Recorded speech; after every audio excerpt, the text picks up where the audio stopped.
धार्मिक और अधार्मिक क्या है? क्या आप लोग जानते हैं इसके पीछे का रहस्य? धार्मिक एक चालाक इंसान ही हो सकता है। नॉर्मल इंसान को क्या पता कि चालाकी क्या है और वह धार्मिक कैसे बन सकता है। बहुत समय की बात है कि एक बिल्ली बहुत धार्मिक हुआ करती थी और वह बहुत चालाक भी थी। चालाक होने के कारण ही वह धार्मिक हो गई। यह बात अलग है कि दिन में वह धार्मिक होती थी और रात में अधार्मिक हो जाती थी, पड़ोसियों पर दया खा के। कहने का अर्थ है कि एक बिल्ली थी जो दिन में नियत नियम सुबह उठती, नहा धो के पूजा पाठ करके और माला जपने लगती, लेकिन रात के समय वह मांसाहारी हो जाती, वो भी पड़ोसियों पर दया खा के कि अगर वह चूहों के मारेगी नहीं तो पड़ोसियों का नुकसान होगा। घर में वह कुछ भी नहीं करती थी, घर में वह धार्मिक ही थी। इसी प्रकार से जिस प्रकार से मनुष्य करता है। मनुष्य का दो चेहरे होते हैं। दिन में देखोगे तो वह बहुत धार्मिक लगेगा, लेकिन काम काज में कब किसकी जेब काट ले, कब किसका बुरा कर दे। मनुष्य उसी प्रकार से है जिस प्रकार से ये धार्मिक बिल्ली करती थी। अब पड़ोसियों पे वह दया खाती थी कि अगर मैं धार्मिक ही रही तो पड़ोसियों का उद्धार कैसे होगा।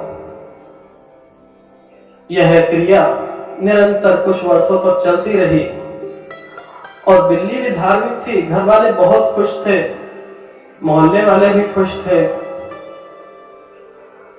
कुछ दिन पश्चात घर वालों ने सोची कि यह बिल्ली अकेले रहती है और धार्मिक भी है, तो क्यों ना इसके लिए एक साथी लेके आए। उन्होंने सोचा कि एक तोता ले आते हैं। अब तोते और बिल्ली का बैर है। घर वाले जानते हैं कि बिल्ली तो हमारी धार्मिक है, मांस मदिरा से बहुत दूर है। अब ले आए। अब तोते ने आते ही राग अलापना शुरू कर दिया। अब आप जानते ही हैं कि तोते का बिना बोले रहे कैसे। अब वह अपना गीत गाता रहा। बिल्ली को लगा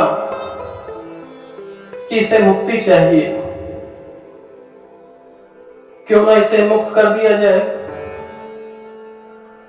दिन भर ऐसे ही बड़बड़ाता रहा तोता और बिल्ली शांत रही, क्योंकि बिल्ली दिन में धार्मिक है। अब रात होते होते सब लोग सो गए, तो बिल्ली को सूझा क्यों ना इसे मुक्त कर दिया जाए, इसे मोक्ष के द्वार पर फेंक दिया जाए,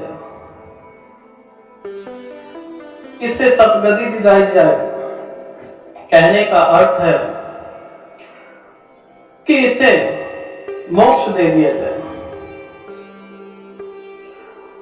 तो बिल्ली तोते के पास गई और कहने लगी कि भाई ये अनाप शनाप को गीत गा रहे हो,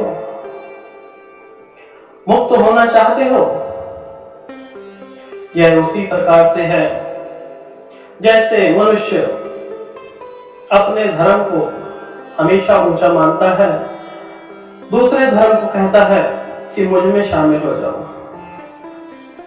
खुद तो अपना रस लेता नहीं, उस धर्म जाति पर चाहता है कि दूसरों को बताएं और दूसरों को सम्मिलित कर ले। इसी प्रकार से बिल्ली ने भी किया। बिल्ली को क्या पड़ी है मोक्ष की? बिल्ली को तो अपना पेट भरना है। आज घर में ही भोजन है तो उससे रहा न गया।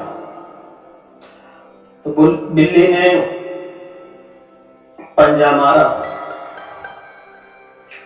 चारों तरफ घर में पर ही पर, खून ही खून, और आराम से उसे निगल गई। अब सुबह हुई, घर में चारों तरफ खून के धब्बे। तो आपके हिसाब से उस बिल्ली का क्या होना चाहिए? घर वालों को पता था कि यह बिल्ली का काम है, क्योंकि बिल्ली के मुंह में खून लगा हुआ था। अब बिल्ली को रात को जो उसने कर्म किए, सुबह उसको सजा मिली। सजा ऐसी, इतनी मार पड़ी। फिर बाजार गए, फिर एक तोता ले आए। बिल्ली कहने लगी कि घर वाले बहुत मुझसे दुखी हैं, मैंने गलत किया, मैंने घर को गंदा किया है, अगली बार मैं ऐसा नहीं करूंगी। दिन भर वही तोता राग लाता रहा, गीत गाता रहा। रात को जैसे ही रात हुई और बिल्ली धार्मिक से अधार्मिक बन गई, धर्म कर्म सब छोड़ दिया। अब उसको निगल गई, पूरा का पूरा निगल गई। सुबह फिर वही बात, लेकिन घर वालों को कैसे पता चला? फिर बिल्ली की पिटाई हुई। फिर घर वाले तीसरा लेके आए और अगले दिन बिल्ली ने कहा कि मैं इसे नहीं मारूंगी, इसके साथ जो होना है, नरक भोगी बने, स्वर्ग भोगी बने, जो करना है करे, मैं नहीं मारूंगी इसको, इससे मेरा क्या लेना देना। दिन भर माला जपती रही कि मैं इसे कुछ नहीं करूंगी। रात होते ही अब बिल्ली और तोते का क्या बैर। रात होते ही बिल्ली ने फिर से कहा कि तुम मुक्ति चाहते हो? तो तोते ने कहा मुझे मुक्ति नहीं चाहिए, मुझे शांति चाहिए। तो बिल्ली कहने लगी तुम शांति की तो बहुत बातें करते हो, खुद तो टह टह करके और मेरा दिमाग खराब करते हो। आज तो मैं तुम्हें छोड़ूंगी नहीं। धीरे धीरे जैसे जैसे रात बढ़ती गई, मन में मनाती रही कि आज नहीं कुछ करूंगी, आज नहीं करूंगी। सुबह 5 बजे जाके उसने उसका भी ग्रहण कर लिया, भोजन बना लिया। अब घर वाले उठे और उसे गांव में ले गए और मार पीट के घर से निकाल दिया। मनुष्य भी तो यही कर रहा है। मनुष्य भी दिन में माला, रात में अनेकों का। धार्मिक बनना है। जिस प्रकार से बिल्ली धार्मिक थी, आप भी वही धार्मिक हैं। आप में और बिल्ली में क्या फर्क है? सोचकर देखिए कि किस प्रकार से आप धार्मिक हैं। जैसे बिल्ली धार्मिक थी, उसी प्रकार से आप भी धार्मिक हैं। जोर जबरदस्ती किसी को भी हिंसा के रास्ते पे ले जाना, आप जानते हैं कि मनुष्य भी इसी प्रकार से करता है। मनुष्य भी इसी प्रकार से धार्मिक बनता है। बौद्ध भिक्षु मांस खाते हैं, जानते हैं इसके पीछे का क्या रहस्य है। यह भी एक बिल्ली के प्रकार से ही है कि दिन में वह लोग उनके 3 घर जाएंगे वह मांगने के लिए, और 3 घर में जो मिलेगा उसी का भोग लगाएंगे। तो एक दिन जब गौतम बुद्ध जिंदा थे तो एक बौद्ध भिक्षु गांव में गया। 2 घर उसने मांगा। तीसरा घर जैसे ही मांगने जा रहा था वैसे ही उसके कमंडल में एक चील ने मांस का टुकड़ा डाल दिया। अब गौतम बुद्ध ने आदेश दिया था कि 3 ही घर तुमने मांगने हैं, चौथे घर नहीं जाना। अब यह क्रिया बौद्ध भिक्षु बहुत परेशान हुआ। गया महात्मा जी के पास तो वह भी बहुत अड़चन में पड़ गए कि मांस खाएं कि ना खाएं। उन्होंने सोचा कि अगर मैंने इसे कहा कि यह फेंक दो तो यह आजाद हो जाएंगे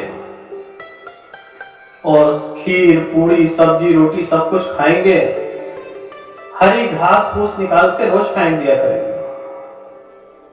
तब के हिसाब से उन्होंने कहा कि तुमने कोई हिंसा तो नहीं की, यह मरा हुआ था तो इसका भोग लगा सकते हो। आज भी बौद्ध भिक्षु जहां पर मांस मिलता है वहां पर जरूर जाते हैं। आप लोग जानते हैं चाइना